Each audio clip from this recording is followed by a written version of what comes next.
From the very beginning, the cruelty of the father was unimaginable. During a foolish autumn rain festival, a live ox was thrown into the filthy river. Moments later, a woman, chained and helpless, was cast into the water with the father's silent approval. When it came time for the second woman, she shed silent tears and uttered her final words, "In my next life, I would rather be a pig or a dog than be born a woman again."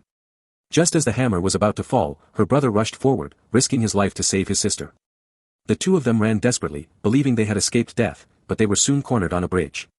Refusing to be captured, the sister grabbed a knife and cut the bridge chain. When the brother woke up, he found himself rescued by an elderly Tibetan woman, who had asked her son Gelsang to carry him back to their village. They even gave his sister a new name, Xue'er Dawa. The Han Chinese girl slowly became part of their Tibetan life. Months later, a British expedition team entered Tibet.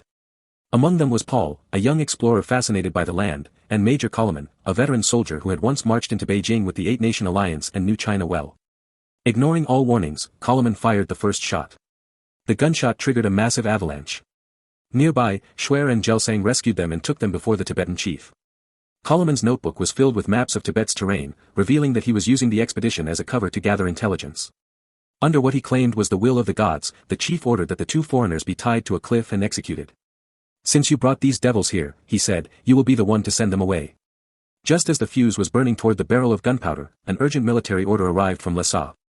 The Tibetan government had issued passports for the two men and demanded they be escorted safely out of the region.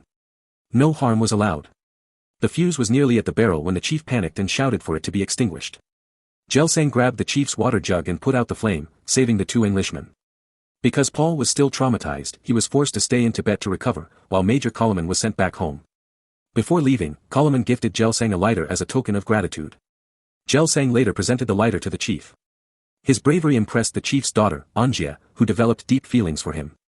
But despite her constant attempts to win his heart, Gelsang kept his distance, for he had long been in love with Xue'er. At that moment, Xue'er stood before the endless snowy mountains, a longing rising in her heart as she removed her outer coat and embraced the cold wind.